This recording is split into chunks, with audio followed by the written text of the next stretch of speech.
سورہ المؤمنون آیت نمبر 97 سے وَقُلْ رَبِّ أَعُوذُ بِكَ مِنْ هَمَزَاتِ الشَّيَاطِينِ وَأَعُوذُ بِكَ رَبِّ أَنْ يَحْضُرُونِ۔ اس پہ جو ضروری عقیدے کا کلام تھا وہ میں نے پچھلے درس قرآن میں کر دیا تھا کہ انسانوں میں تمام انبیاء اور رسول معصوم ہیں،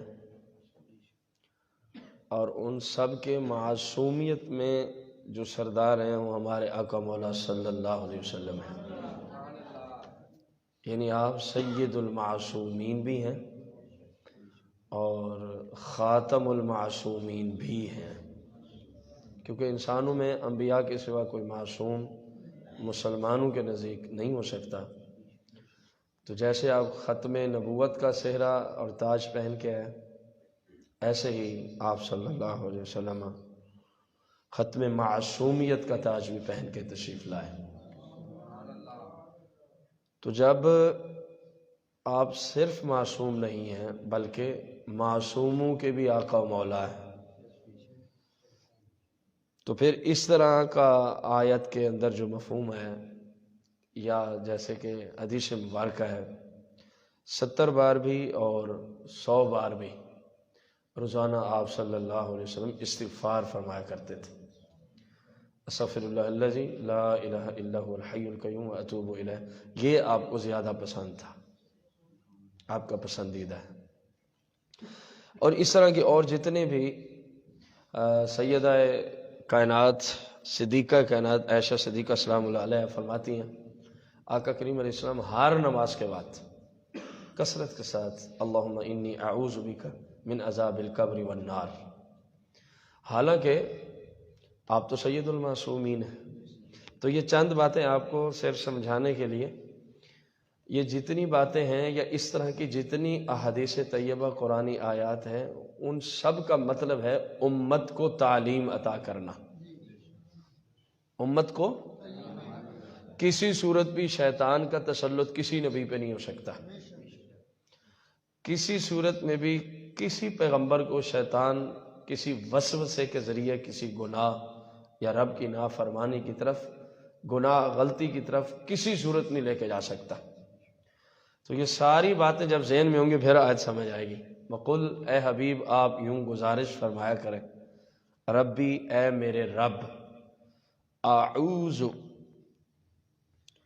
میں پناہ طلب کرتا ہوں، اعوذ میں پناہ طلب کرتا ہوں، بکا یا اللہ تیری، من ہمزات الشیاطین شیطان کے وسوسوں سے، شیطان کے وسوسوں سے۔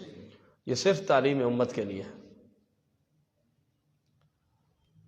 وَأَعُوذُ بِكَ، وَأَعُوذُ اور میں پناہ طلب کرتا ہوں، بِكَ تیری، یعنی یا اللہ تیری پناہ طلب کرتا ہوں، تیری پناہ میں آتا ہوں، تیری حفاظت میں آتا ہوں، کوئی بھی معنی ہو سکتا۔ ربی اے میرے رب، ان یحضرون کہ وہ شیطان میرے پاس بھی آئیں، میں اس بات کی بھی تیری بارگاہ سے پناہ طلب کرتا ہوں۔ اب اس پہ ہمارے بزرگ فرماتے ہیں جو ذات سید المعصومین ہے امت کی تعلیم کے لیے، اور پھر وہ قرآن بن کے نص قطعی جس میں کوئی ذرا برابر شک نہیں ہو سکتا، یہ دعا فرمائیں، اور جن کا کام ہی 24 گھنٹے شیطان کے پنجوں میں پھنسنا ہے، میں اور آپ، وہ غفلت کا شکار رہیں، وہ غفلت کا۔ ہم سوچیں نا اپنے 24 گھنٹوں میں کتنی بار ہم اپنے رب کریم سے یہ دعا کرتے ہیں، اللہ شیطان کے شر سے محفوظ فرما، شیطان کے وسوسوں سے محفوظ فرما۔ شاید ہم میں ایک تعداد ہو جو جن کو یاد ہی نہ ہم نے کبھی یہ دعا کی ہو۔ آسان سا اس کا حل یہ ہے کہ ایک تسبیح اعوذ باللہ من الشیطان الرجیم کی کر لیا کریں، اور ایک تسبیح لا حول ولا قوت الا باللہ کی کر لیا کریں، کوئی ٹائم نہیں لگتا۔ آپ پے در پہ وظائف کو کرنا شروع کریں، آپ کے باقی اوقات میں اللہ رب العزت ان کی برکت سے خود برکت عطا فرما دیتا ہے۔ آپ سے کئی گنا لوگوں کے کام زیادہ ہیں لیکن وہ کئی وظائف کرتے ہیں روزانہ، آپ سے کئی گنا ان کے ذمہ کام بھی زیادہ ہوتے ہیں۔ صرف جب آپ شروع ہو جاتے ہیں اللہ رب العزت آپ کے اوقات میں برکت عطا فرما دیتا ہے، اور پھر جو ان کے اثرات ہیں وہ تو یقینی بات ہے، جو آپ وظائف کریں گے۔ تو کوئی وہابی نجدی اگر اس پہ شور مچائے تو کیا جواب ہے؟ وہی جو میں نے پچھلے درس پہ تقریر کی تھی کہ بھائی جب انبیاء ہیں ہی اور سرور دو جہاں صلی اللہ علیہ وسلم تو سب معصوموں کے بھی، کیونکہ ان کو 24 گھنٹے ہی پتہ نہیں وہ کون سی بلائیں ان کے اندر ہیں کہ صرف گستاخی والا پہلو انہوں نے تلاش کرنا ہوتا ہے۔ کسی جگہ سے کوئی تھوڑا سا پہلو مل جائے ان کو، وہ ان کی جھوٹی عقل کے اعتبار سے، قرآن میں تو معاذ اللہ ایسی کوئی بات ہی نہیں ہے، ان کی جھوٹی، جیسے وہ ان کے بابے کو ملا تھا عبس وتولی ان جاءہ الاعمی والا معاملہ، تو جناب شروع ہو گیا ہر رکعت میں وہی، تو ہر نماز میں وہی، تو صحابہ تنگ آ گئے اس بدماش کہ یار حالانکہ قرآن ہی تھا لیکن جو پیچھے کھڑے تھے رسول پاک کے سچے غلام تھے۔ یہ اس کو تکلیف کیا ہے کہ ہر نماز میں جس میں بلند آواز سے پڑھتے ہیں یہی صورت ہی اس نے پڑھنی ہوتی۔ جناب فاروق اعظم کی بارگاہ میں مقدمہ پیش ہوا تو آپ نے فرمایا یہ باقی بڑے خطرے کی بات ہے، بندے کو پیش کیا جائے۔ جب آیا فرمایا اوئے تیری شکایت پہنچے گا، جی کون سی شکایت؟ آپ قرآن میں اکثر، آپ نماز میں اکثر جہری نمازوں میں جن میں بلند آواز سے امام قرات کرتا ہے عبس وتولی والی صورت پڑھتے ہیں؟ ہاں حضور میں وہی پڑھتا ہوں۔ کیوں؟ مفہوم میں ذکر کروں۔ حضور قرآن جو ہے فرمایا 113 صورتیں تو اور بھی قرآن میں کھڑی ہیں، تجھے یہی کیوں قرآن نظر آیا؟ معاذ اللہ پھر اس نے جو جملے بولے ہماری تو زبانیں اجازت نہیں دیتی، یعنی وہ ایک اعتبار سے گستاخی کا پہلو نکل سکتا تھا۔ فاروق اعظم نے جب یہ جملے سنے تو جلاد کو بھی حکم نہیں دیا، حالانکہ کام جلاد کا ہوتا ہے، فرمایا تلوار دو، اس کے 2 ٹکڑے کر دیے، فرمایا جو قرآن کے کسی ایسے حصے سے اس لیے محبت کرے کہ رب نے ان کو یہ کہا ہے تو ہمارے نزدیک وہ مرتد ہے، اور مرتد کی سزا ختم ہوئی۔ مجال تھی کسی کے کہ پھر عدالت فاروقی میں کوئی مقدمہ لے کے جاتا، جب خود ہی شہنشاہ وقت نے، بادشاہ وقت نے، خلیفۃ المسلمین نے، عدالت تو آپ کی بارگاہ میں لگنی تھی، آپ نے اس کو ذبح کر دیا، تو یہ اسی شیطان کی نسل سے ہے۔ ایک اور بخاری شریف کے اندر آپ پڑھ کے آئے ہیں بے ایمان کا، یہ ساری نسل ادھر سے ہی ہے، ذوالخویسرہ جو کہہ رہا تھا اعدل یا رسول اللہ، مال غنیمت میں آپ عدل انصاف فرمایا بے ایمان اگر میں نہیں کروں گا تو دنیا میں پھر انصاف کون قائم کر سکتا ہے؟ تو پھر غلاموں نے گزارش کی تھی اجازت ہو تو پھر اس کو مزہ چکھا دیں، فرمایا نہیں اس کی نسل ابھی باقی رہے گی، اس بے ایمان سے اور بے ایمان نکلنے، یہ ساری اسی گندی نسل کی نسل ہے جو 24 گھنٹے صرف گستاخی بس گستاخی۔ مجال ہے کہ ان کو قرآن کے مطالعہ میں، احادیث، تفسیر، کتب دینیہ کے مطالعہ میں کبھی یہ ذہن لے کے بھی بیٹھے ہوں کہ میں اپنے حبیب کی کوئی شان تلاش کرنے بیٹھا، میں اپنے حبیب کا کوئی مقام تلاش کرنے بیٹھا، ساری زندگی حضور کی مخالفت پہ ہی مطالعے میں گزری، اور کتنے خوش نصیب ہیں سنی علماء ذی-شان جو کسی بھی جگہ جائیں ان کی کوشش ہوتی کوئی سرکار کی شان والی بات ہی نظر آ جائے، کوئی سرور دو جہاں کے مقام والی بات، کوئی صحابہ کی شان والی، کوئی اہل بیت کی شان والی، کوئی ازواج مطہرات کی شان والی، کوئی علماء امت کی شان والی، کوئی اولیاء امت کی شان۔ یہ ہمیشہ اچھائیاں تلاش کرتے ہیں، وہ ہمیشہ برائیوں کے پیچھے پڑتے ہیں۔ برائیاں تو ہیں نہیں لیکن کتے کا کام ہوتا ہے، بس اتنی سی بات۔ امید ہے آپ کو یاد رہے گا کہ وہ ابھی کہیں شور مچائے تو جواب کیسے دیں، حتیٰ یہاں تک کہ اذا جب جاء آ جاتی ہے احدہم ان کافروں میں سے کسی ایک کو الموت کیا آ جاتی ہے؟ قال، تو وہ کافر کہہ اٹھتا ہے، بول اٹھتا ہے، ربی، اے میرے رب، ارجعون، مجھے لوٹا دے ایک دفعہ، مجھے لوٹا دے۔ یہ حدیث پاک آپ پیچھے پڑھا ہے۔ بندہ جنتی ہو تو مرنے سے پہلے اس کو جہنم بھی اور جنت بھی، کہ اگر تیرے وہ کرتوت ہوتے تو وہ تھا، اور اب کیونکہ تو رب کی عبادت کرتا تھا تو فرشتے اس کو پہلے جنت میں اس کا محل دکھلا کے پھر لے آتے ہیں، پھر ہی روح قبض ہوتی ہے۔ یہ آپ حدیث پڑھ چکے ہیں پیچھے۔ کافروں کے ساتھ بھی یہی ہوتا ہے۔ جب کسی کافر کی موت کا وقت ہوتا ہے تو علماء فرماتے ہیں، ائمہ فرماتے ہیں، اس بدمعاش کو پہلے تو جنت دکھائی جاتی ہے اور کہا جاتا ہے کہ اگر تو نے ایمان قبول کیا ہوتا اور شریعت کے مطابق عمل بھی کیے ہوتے تو یہ مقام تیرا تھا۔ اب اس کو کیوں دکھایا؟ تاکہ حسرت میں مرے، تاکہ حسرت میں، پھر اس کو جہنم دکھاتے ہیں، اب تیرا مقام یہ ہے۔ اس وقت وہ چلانا شروع کرتا ہے، یا اللہ بس ایک دفعہ جانے دے، ایک دفعہ۔ تو پھر تو کیا کرے گا؟ لعلی اعمل صالحا، شاید جب اب تو نے مجھے مہلت دے دی تو اعمل، میں عمال کروں گا، صالحہ، کون سے؟ نیک عمال۔ ہر وہ عمل نیک ہے جو شریعت کے مطابق ہے، آپ کو پتہ ہی ہے۔ فیما ترکتک، اللہ، کماؤں میں اس میں جو کچھ چھوڑ کے آیا ہوں، جو کچھ میں چھوڑ کے آیا ہوں۔ کیا مطلب ہوگا؟ کہ پہلی زندگی جیسے میں تباہ کر کے آیا ہوں، اب میں اس کا تدارک کرنا چاہتا ہوں، مجھے بس مہلت دے دے یا اللہ، اب میں زندگی تیرے احکامات کے مطابق ہی گزار کے آؤں گا۔ اس پہ مومنوں پہ بھی کلام ہے، آیت کو پورا کر لوں پھر آپ کو بتاتا ہوں وہ کیا کہتے ہیں جب موت کا ٹائم ہوتا ہے۔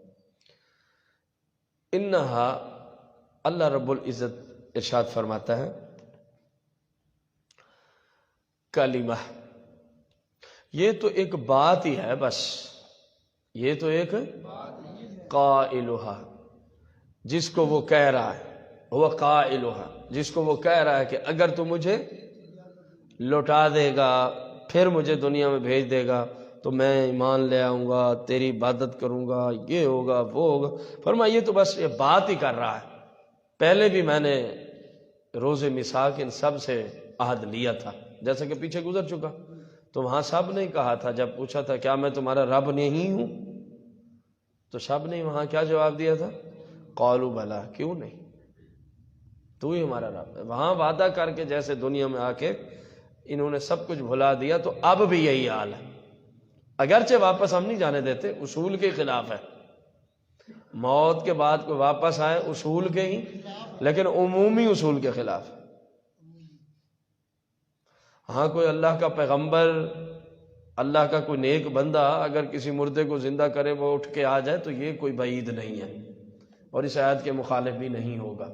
یہ عمومی اصول ہے، وہ خاص ہو جائے گا وہاں، جیسا کہ جناب سیدنا عیسیٰ روح اللہ علیہ السلام نے مردے زندہ کیے اور باہر بھی نکالا ان کو، باہر بھی نکالا ان کو۔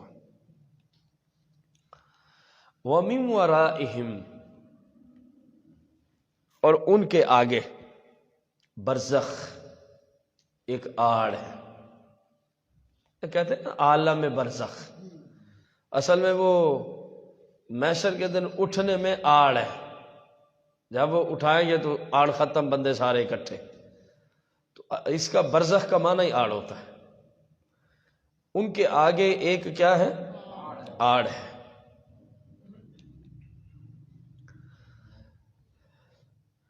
جو ان کو دنیا میں واپس نہیں جانے دے گی، اور وہ آڑ کیا ہے؟ وہ ہے موت۔ جب موت آ گئی اب کسی صورت میں واپس نہیں آ سکتی۔ الی یوم یبعثون، اس دن تک کہ جس میں اٹھائے جائیں گے۔ محشر کے دن مراد ہے، اس دن تو سب کے سب اٹھیں گے۔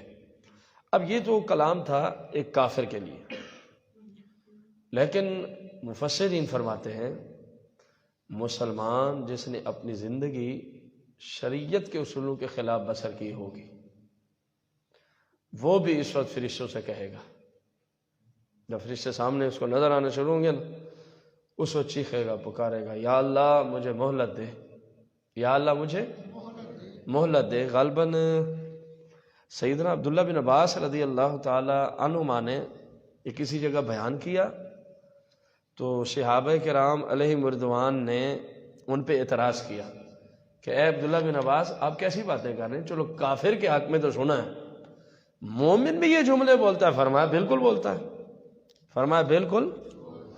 اب میں اللہ کرے کہ مجھے وہ یاد آ جائے کہ کس دروشی پڑھے، آپ نے پھر وہ آیت باقاعدہ پڑھ سنائی ان کو۔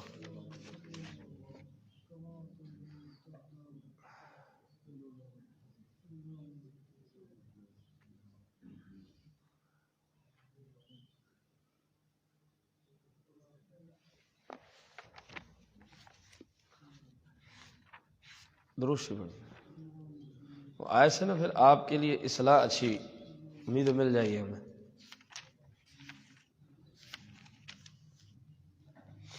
صلی اللہ علیہ وسلم 997۔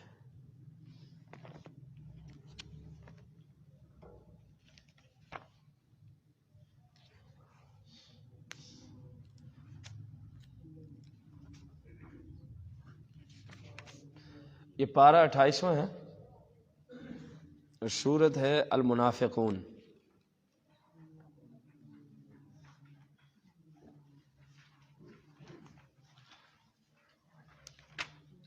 آیت نمبر 9 اور 10 اور 11 بھی، سورت کا نمبر ہے 63۔ جناب عبداللہ بن عباس نے فرمایا مومن بھی یہ خواہش کریں گے۔ صحابہ نے کہا جناب ہم نے تو آج تک کافروں کے لیے سنا ہے، آپ مومن کے حق میں بھی تقریر فرما رہے ہیں، آپ مومن کے حق میں بھی تقریر فرما رہے ہیں۔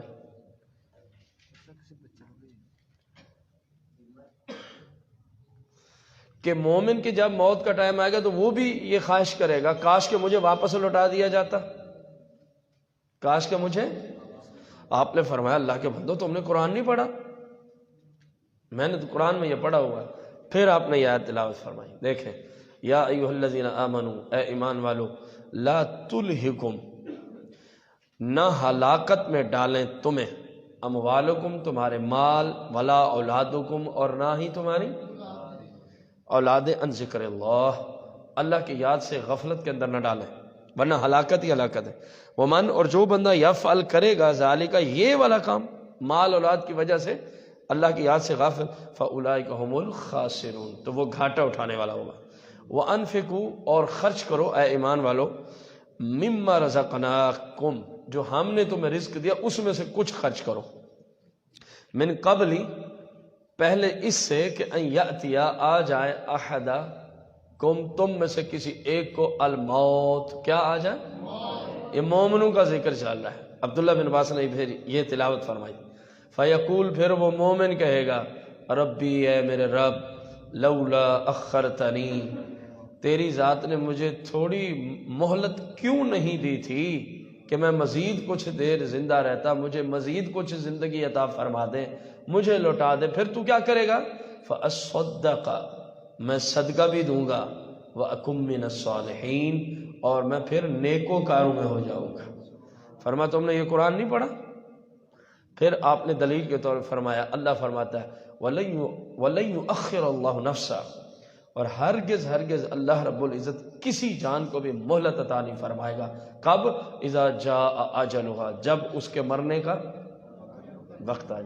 واللہ خبیر بما تعملون، اور اللہ کو سب بھی پتہ ہے جو کچھ تم کرتے ہو، تعملون، جو کچھ تم کرتے، جی ہاں، یعملون نہیں کہ جو کچھ وہ کرتے ہیں، جو کچھ تم کرتے ہو، اللہ کو سب پتہ ہے۔ اب بھی بندے کو عقل نہ آئے اور وہ دنیا کی بد مستیوں میں اپنی زندگی تباہ کرے تو پھر اپنی قسمت کو اور میں کیا کہہ سکتا ہوں۔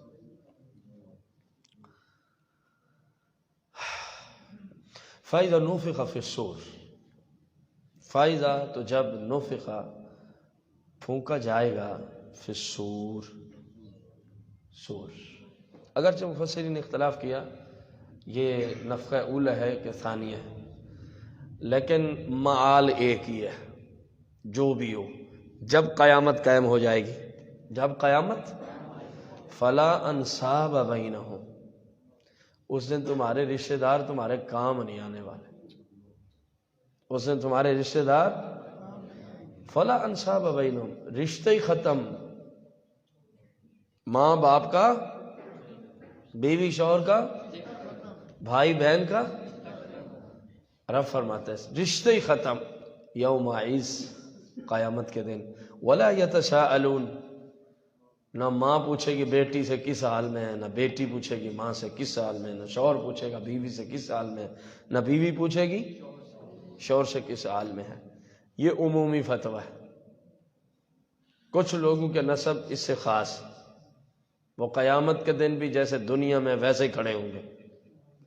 خود رسول پاک صلی اللہ علیہ وسلم کی حدیث پاک ہے، فرمایا میرے جتنے سسرالی رشتہ دار ہیں، میرے جتنے اور جو میری نسل پاک ہے، ہمارا رشتہ جیسے دنیا میں کھڑا ہے قیامت کے دن بھی ایسے ہی کھڑا ہوگا۔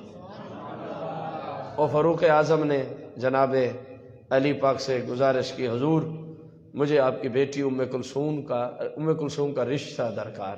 شیعوں کی کتابوں میں مسئلہ موجود ہے، چلو ہماری تو ویسے نہیں مانتے بدبخت۔ تو انہوں نے فرمایا کہ مقصود کیا ہے؟ کہا جی چلو حضور صلی اللہ علیہ وسلم سے اس اعتبار سے بھی رشتہ ہو جائے، اس اعتبار سے بھی رشتہ ہو جائے، ایک تو پہلے ہے سیدہ حفصہ کے اعتبار سے، اس اعتبار سے بھی میں چاہتا ہوں حضور کی اہل بیت کے اعتبار سے بھی میرا آپ سے کیا ہو جائے۔ جب کوئی رشتہ کام نہیں آئے گا علی پاک، بس خواہش یہ ہے چلو اس دن سرکار کا رشتہ جو ہوگا یہی کافی ہے بخشش کے لیے۔ حالانکہ یہ ان 10 خوش نصیبوں میں کھڑے ہیں عشرہ مبشرہ میں، جن کو سرکار علیہ السلام نے خود فرمایا کہ عمر فی الجنہ، بات ہی ختم ہو گئی تھی، لیکن خدا کا خوف کتنا رکھتے تھے۔ پھر مولا علی پاک نے اپنی شہزادی سے پوچھ کے نکاح فرما دیا تھا۔ تو آقا کریم علیہ السلام کے رشتے جیسے ہیں ویسے ہی رہیں گے، میرا اور میرے گھر والوں کا ٹوٹے گا، آپ کا اور آپ کے گھر والوں کا ٹوٹے گا۔ رسول پاک کے جو اہل بیت کے رشتے ہیں وہ بس ان کا صحیح العقیدہ حالت پہ انتقال ان کی بخشش کے لیے کافی ہے۔ جو سید زیادہ ہے نا جی، اس کا صحیح العقیدہ حالت پہ انتقال ہونا ہی بخشش کے لیے کافی ہے۔ یہ جو بندہ سب سے زیادہ اعمال پہ زور دیتا ہے نا ہمارے ائمہ میں، وہ امام احمد رضا خان رضی اللہ عنہ ہیں۔ انہوں نے یہ حدیثیں لکھی ہوئی ہیں فتاوی رضویہ شریف کہ حضور کی نسل پاک کا بندہ بس صحیح العقیدہ ہو وہ جنتی ہے۔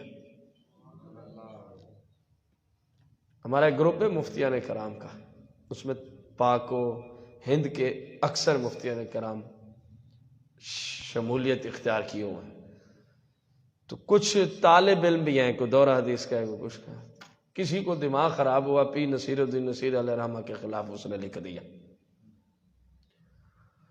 تو میری کوشش ہوتی ہے میں اس میں کلام نہیں کرتا ایسے، لیکن میں پھر سید کا معاملہ تھا تو میں نے اس میں فتاوی رضویہ شریف کی نا یہ ساری حدیثیں اٹھا کے تصویریں، میں نے کہا ان کا جواب دے اگر تیرے اندر ہمت ہے۔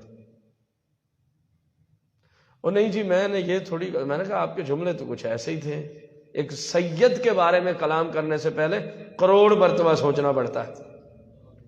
آقا کریم تو یہ فرمائے کہ ان کے جنتی ہونے کے لیے صحیح العقیدہ ہونا کافی ہے۔ میں نے کہا آپ دلیل دیں کہ وہ کفر پہ مرے، اس کے سوا آپ ان کے خلاف زبان نہیں کھول سکتے، کیونکہ وہ سید زادہ ہے، وہ سید ہے۔ میں نے تو آپ کو کئی بار کہا کسی سنی صحیح العقیدہ عالم کے خلاف زبان نہیں کھولنی آپ نے۔ اختلاف آتے ہیں تنظیموں کے، تحریکوں کے، پیری مریدی کے اور فلاں فلاں، وہ جانے ان کا، آپ کسی عالم کے خلاف زبان نہیں کھول سکتے۔ کیونکہ ہمارے ائمہ نے اسلاف نے باقاعدہ تشریح لکھ دی ہے، جو کسی صحیح العقیدہ عالم کے خلاف زبان کھولے گا عین ممکن ہے جب مرنے لگے تو کفر پہ اس کا خاتمہ ہوگا۔ اور بعض باتیں تو عالم کے خلاف ایسی ہیں کہ کہنے سے ہی بندہ کافر ہو جاتا ہے۔ یہ بڑا نازک مسئلہ ہے، بات سمجھ آئیے؟ تو ایک بات مجھے یہاں ویسے یاد آ رہی ہے، وقت بھی نہیں، مولا علی کرم اللہ وجہ الکریم کی ایک ہمشیرہ تھی ام ہانی۔ ام ہانی عورتیں بالیاں نہیں پہنتی، یہ بالیاں کسی وجہ سے ظاہر ہو گئی تھی، حالانکہ بالی کا چھپانا عورت پہ فرض ہے، کان پردے کے اندر آتے، کان کا عورت کے لیے چھپانا، حتیٰ کہ نماز میں اگر چوتھائی سے زیادہ ظاہر ہے تو اس کی نماز ہی نہیں ہونی۔ یہ ستر عورت ہے عورت کے حق میں، ان کی بالیاں جب ظاہر ہوئی تو ظاہر ہے وہ حصہ بھی ظاہر ہو گیا۔ تو کچھ کہنے والوں نے کہا آپ کو تو اب رسول پاک کی شفاعت بھی فائدہ نہیں دے گی، یعنی اتنے سخت سے ابے کرام اتنی بات پہ اس بات کی طرف چلے گئے کہ نظر آئی ہیں تو کیوں آئی ہیں، تو جن کی ساری عورتیں ننگی نظر آ رہی ہوں وہ کہاں جائیں گے؟ ہاں، یہ ولیمے اور پتہ نہیں براتیں اور پتہ نہیں کیا کیا اور شاپنگ سینٹر اور تفریح ہیں، ذرا توجہ تو کریں آج امت مسلمہ کی عورتوں کا لباس کے اعتبار سے کیا حالت ہے۔ خیر، جب یہ بات سرور دو جہاں علیہ السلام تک پہنچی، فرمایا اگر میرے رشتہ داروں کو میری شفاعت فائدہ نہیں دے گی تو کس کو دے گی؟ پھر آپ صلی اللہ علیہ وسلم نے تسلی عطا فرمائی، ہاں میں تمہاری شفاعت کروں گا، میں تمہاری شفاعت، اور حتیٰ کہ میرے ذہن میں وہ پورے جملے نہیں، حدیث پاک ہے، آپ علیہ السلام نے تو فرمایا میری شفاعت تو یہاں سے لے کر فلاں ملک تک ہے، یعنی وہ ایک بڑھا چڑھا کے بیان کرنے کے لیے یمن کے کسی قبیلے کی طرف اشارہ فرما، ادھر سے او جو یمن کا اتنی شفاعت تو میں نے کرنی۔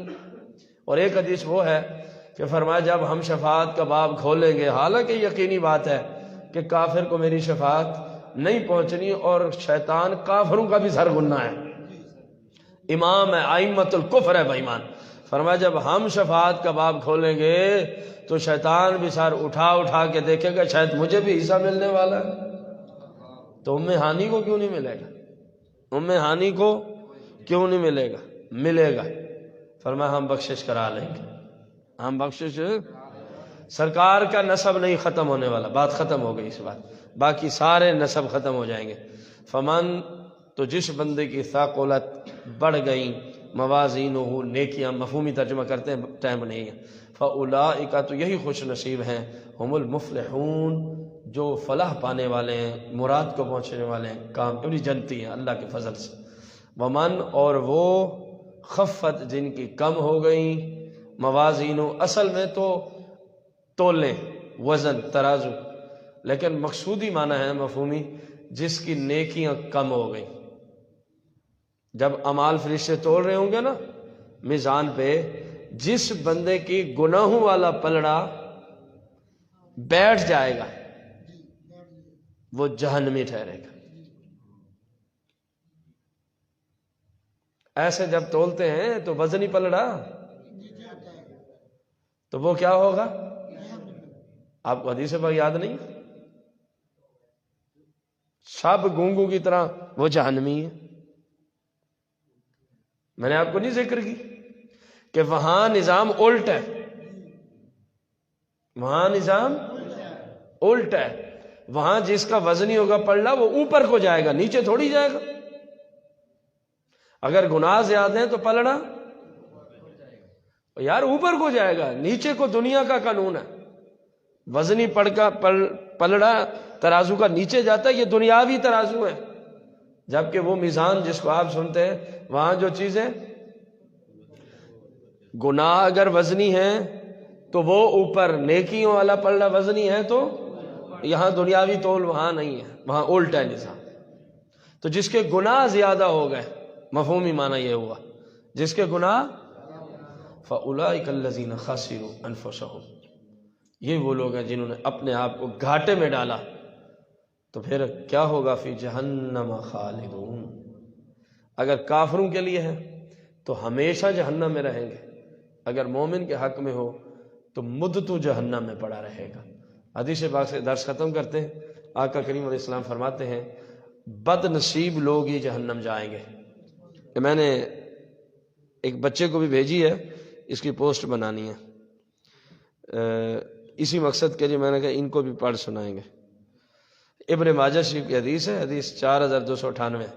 رسول پاک علیہ السلام نے فرمایا جہنم میں بدبخت لوگ ہی جائیں گے، جہنم میں بدبخت لوگ ہی جائیں گے۔ تو سرور دو جہاں علیہ السلام کی بارگاہ میں گزارش کی گئی کون ہے بد نصیب بدبخت لوگ؟ آپ صلی اللہ علیہ وسلم نے ارشاد فرمایا جو اللہ کی نافرمانی پہ زندگی گزارتے ہیں اور اللہ کی عبادت نہیں کرتے وہی بدبخت ہیں، وہی جہنم جائیں گے۔